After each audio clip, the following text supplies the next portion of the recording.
Hi, I'm Corey. Welcome to Creating with Scraps. This is going to be a really quick video with a simple project that is kind of an offshoot of the previous video that I made, these envelopes. I had some scraps that were just a bit smaller and weren't the right configuration, even though they were rectangular strips, to make these envelopes, but they sparked the idea to make these. Now these are very similar to the paperclip pocket things that I make that were inspired by Attic Lane, but these use the dried flowers. So they are, there's a pocket here, and then a pocket in the back, maybe, there we go, a pocket in the back. And then again, these can be put on your page like a belly band or a side tuck or even a paper clip. You could clip the back and make it a paper clip, but instead of closed like the paper clip pockets, it's open at the top. So they're super quick, super easy. They utilize the dried flowers and the window film or the transparency, but it's just another little take. And I checked my Scrap Busters idea book and my Flips, Flaps, and Folds idea book, and then the book I'm working on now that has a variety of other things in it, and none of them have this exact pocket in, though I'm sure it's been done many, many times by many people. But like I said, I thought it was fun, it's quick, and really versatile. So that's what I'm going to show you. But before I show you that, because it's all over my desk, I'm going to share an idea I had. Now, because I've been using a lot of dried flowers, I don't have a ton left, with the exception of Baby's Breath and Status. I have quite a bit of Baby's Breath and Status. And though I love it in its natural color, I thought, whoa, let's, back to the dyed carnation from football games in high school, I thought it'd be really cool to try to dye some of the flowers, the Baby's Breath and the Status. So that's exactly what I did. And my first one, let's try it here, was with using the Distress ink. And I did both Status and Baby's Breath. And the results are really subtle. So if you're wanting a really subtle look, what I did is I just put this down on my surface and I sprayed some water in it, and then I just dapped the flower tips, the dried flower tips in it. And this one is mustard seed, and it's a really subtle effect when you use Distress ink. So I did a bunch of these. This one is mustard seed. This one is Kitsch Flamingo. So I'll try to put these close so you can see. And the Status and Baby's Breath both. So there's Kitsch Flamingo. And here is Aged Mahogany. I actually kind of like this one. It's a little less subtle because it's such a deep color, but I really like the effect. And again, all of them were done the same way. Tapped the ink on the glass, sprayed a little bit of water. You can see, because Status is a denser flower, that it absorbs a little more color. But if you're wanting something light and subtle, the Distress ink works really well. And so I'm going to start packing these here so I can get them out of the way. Here is Villainous Potion. What a cool name. And there's the Status. And that's the Baby's Breath, and there's the Status. You can see it's a little darker, but it's really pretty, and it gives you a variety using products that many of us already have. So those were the colors I did with Distress ink. And then I generally don't use Distress Oxide, not because I dislike it, but I just don't reach for it. I like the vibrancy that ink usually gives. But this would be a difference. I actually prefer, okay, I'm dropping flowers like right and left. I prefer the depth of color and the subtlety that using Distress Oxide gives. And I will show you my results with that. And here is Bundled Sage, so green on green, but it's really, really pretty. I think. I mean, I like it. That was Distress Oxide, Bundled Sage. Here it is in Fossilized Amber. And just love the color variation it gives. Here's a little itty bitty bit in Iced Spruce. And here is Worn Lipstick, maybe? Yeah, Worn Lipstick. So, oh, that one's the ink. I already showed that one. I apologize. It was up on top of the shelf. And here it is, which is kind of cool, in Frayed Burlap. I wouldn't think brown flowers to me would look like weeds, but I like the color that provides. So there's that one. Here it is in Cracked Pistachio. Got a mess up there. Oh, here we go. And this one is this is the Status and the Baby's Breath. And I love the way this one turned out with the faded jeans. Just really like the way the color absorbed. It's just enough blue. You can still kind of see the white underneath it. And it didn't take long to dry at all. So that's with the Distress Oxides. And I actually prefer the color that it gives. And then I thought, well, you know what? I have a few Distress Oxide sprays. So I thought I would try those. And it gives you a little bit deeper color, but I had to dab it off because, you know, when you spray it, it gets all over the green leaves too. But I didn't like the way it covered quite as well as I did with the oxide pads, where I tapped it and added some water. So there it is with Spiced Marmalade. And finally with sponge sugar. So here is the sponge sugar. So I'm going to be using one of these as I show you how to make those really quick, simple pockets. And I'll choose a color that's just based, that kind of coordinates with whatever paper I happen to grab, because I didn't plan that out very well. But I wanted to share this with you because it's really quick, really easy. You know, you can get Baby's Breath at the grocery store even. You don't have to go to a flower shop, and it dries fairly quickly and fairly well. And then either the Status or the Baby's Breath, you can dye it in a variety of colors.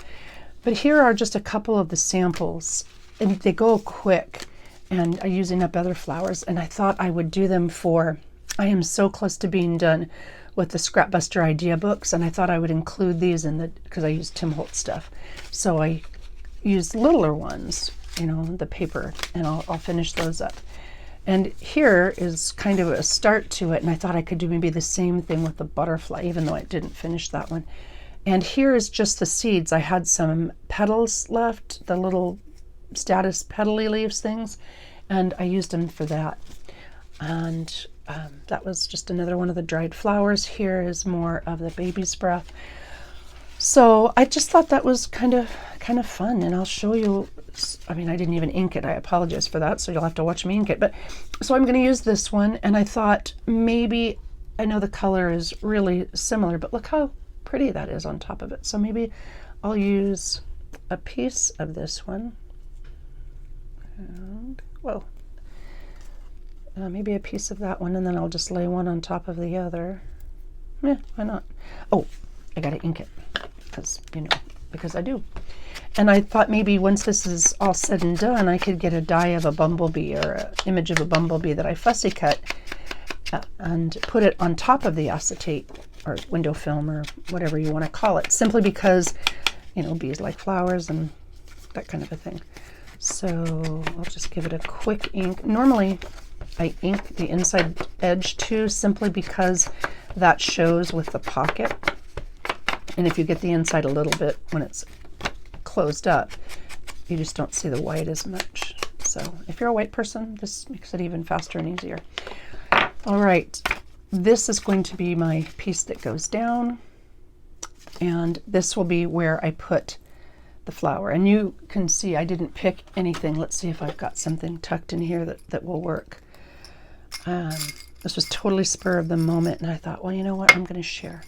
We didn't end up going to Canada for a couple reasons, but bottom line is my truck doesn't have a trailer brake on the brake line, even though my truck can pull up to 5,000 pounds, but you're supposed to have one of those trailer brakes, and mine doesn't have it, and I'd never even really heard of it beforehand because we just didn't use it.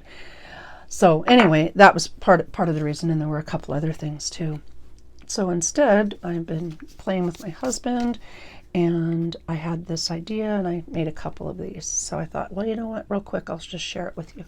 So I'm going to put this down here, this down on top of it, just kind of hold it in place, and that'll dry completely clear.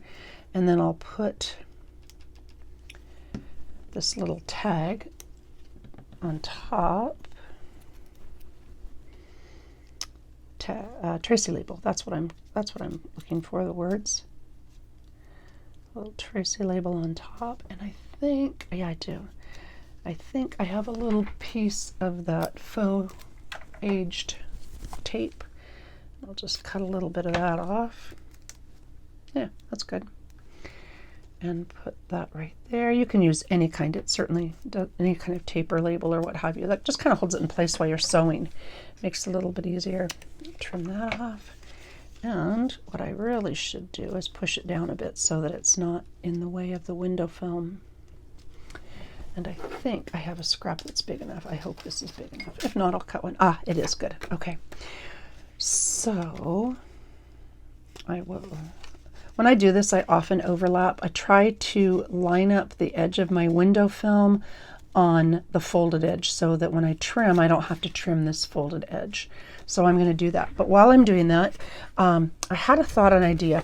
I received the most thoughtful, generous Happy Mail the other day. And that's something I struggle with. Not Happy Mails themselves. I absolutely love them and appreciate them, but sharing them with the group for a couple reasons. One, some people would prefer I didn't, and of course I will always honor that. Okay, I'm not going to talk for just a minute while I sew. So it'll be quick, I promise. Simply because I don't know if you'll be able to hear me over the sewing machine, and well, that would be kind of a bummer. I'd have to repeat it. So sewing around the edges of this, and I probably should have tucked it down a little bit lower, but not a big deal. I don't really care if the stitches go through the flowers or touch the edges of the flowers. So, and I've got it slow because when I go through the plastic, it's kind of slippery. So I tend to go a little bit slower. I don't do the Mario Andretti thing with the pedal on this one. Okay, and I didn't even bother to bring it over there because you've seen me sew these before. Okay, so there we go. There's this. Okay, back to what I was saying about Happy Meal.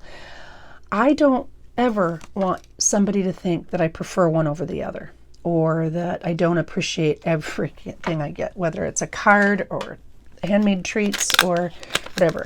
And I don't want anybody to ever, one, feel like they didn't do as much as somebody else, or two, feel like they have to. Do I appreciate it? Yes. Yes, it brightens my day in ways that you will never know. But I don't want anybody to ever feel like, oh, well, I watch Corey and she mentions Happy Mail and, well, gosh, I have never sent one. Well, there's no need. I enjoy sending Happy Mail. I enjoy receiving Happy Mail.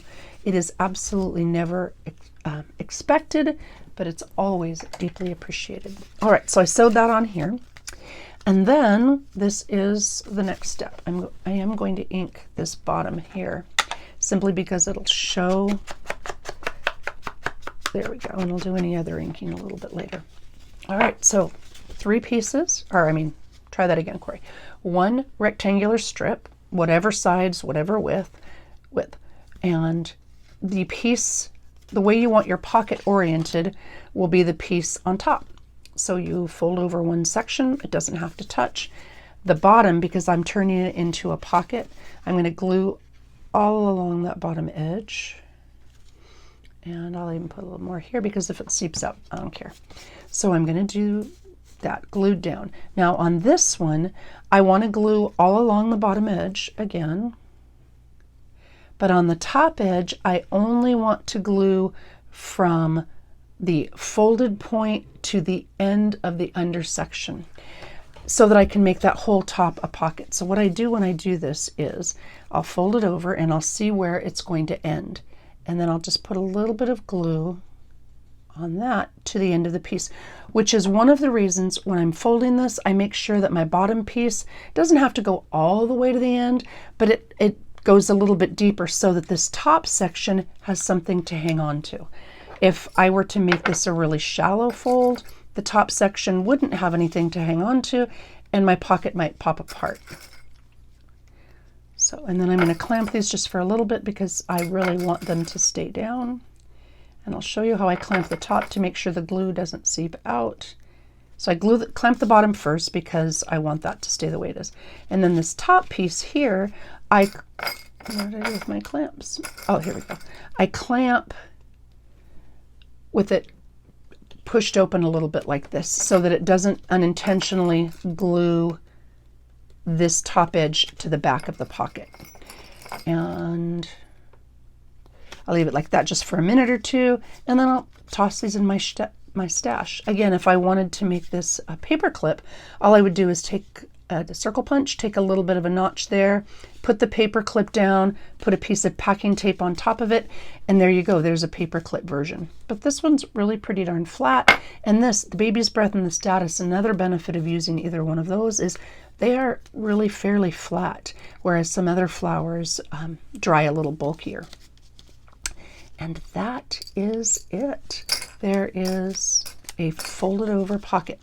Now again, you can I wouldn't put this at the top because of, you know, the pocket being out the top of your page, but you could put it in the middle as a belly band or at the bottom as a tuck, and then put something behind it and something in your pocket here, and then whatever tag label, whatever that you want in your pocket here. So there you go. There is that project, and I am going to show you this most recent Happy Mail. I didn't ask her if I could share her name, so I won't say a last name, but Marilyn, fabulous, fabulous. Thank you so very much for the time, the energy, the effort you put into it. So even though my dilemma is I don't want anybody to feel left out, I had an idea with this, and so I wanted to share my idea with you. All right, all of these treasures came in this Happy Mail, and there are handmade pieces, and there's little envelopes with bits and pieces in it, and Marilyn lives in Pennsylvania, so she sent me this. But every single one of these has little bits and things, some beeswax to melt, some paper, some lace, I mean, a sweet, sweet card, die cuts, all kinds of window pieces. She sent me this adorable folio, and you can see with this, what is it, Citibank credit card offer, she utilized as an idea for this folio that she made. And honestly, I'm totally going to steal it. In fact, she had it wrapped, no, that's another one. Yeah, she had it wrapped like this, but which is super duper duper cute. And she's got treasures inside here and a couple pages, and it's beyond adorable, beyond thoughtful. And I thought, so I am going to put a little piece or flap right here so that I can use this hinge that she's already made and close it. And this is going to be the top piece of a journal. So I'm going to make a journal just slightly bigger than this, and this is going to go on top. And all these fantastic little bits and pieces that she shared with me, I'm going to pockets and paper, and looks like jelly print with some metallic in it, and this seriously cool file folder, all the things, old ledger. I'm going to turn this into a journal, and I'm going to, this piece I got at a store today when I went with my mom and sister, and I'm going to use this as part of it too. So this is the only thing that I think, other than glue, that I'm going to include in the journal other than the treasures she sent. So I'm going to take all these pieces, including the envelope and the card that she made me, and I am going to put them inside the journal. And I've got my next surgery next Friday the 2nd, so I'll have some time at home off my feet after that, and I should be able to finish it fairly quickly. Oh, here it is. Here it is. See, so she used this little as the idea. This is the little junk mail, and then she used that exact comment to make this great little folio. And I thought, how fun is that? And I'm going to include one of these in the journal. I'll probably put it in this way, so it's, or maybe even this way, sewn in at the signature there, right? And so this will be a page, and then the center of the signature will fold over and fold over, because the little mushroomies are angled this way. I thought that's just really, really cute, and what a great idea. And it looks like she folded this over, so I think I'm going to do another thing with a bigger piece and then do the fold over. Though she could have very well stamped the inside of this. I don't know, but it's fabulous. Whatever. The whole thing is just fabulous. And Marilyn, thank you from the bottom of my heart for that. And thank you for the idea of turning all of those bits and pieces into a journal with just a Happy Mail. So it'll be my Happy Mail journal. All right. Happy Memorial Day to all in the U.S. Thank you for watching. Thank you for your kindness. I hope whatever you're doing this weekend, that it brings you a lot of joy and that you're well. All right. Take care all, and happy creating.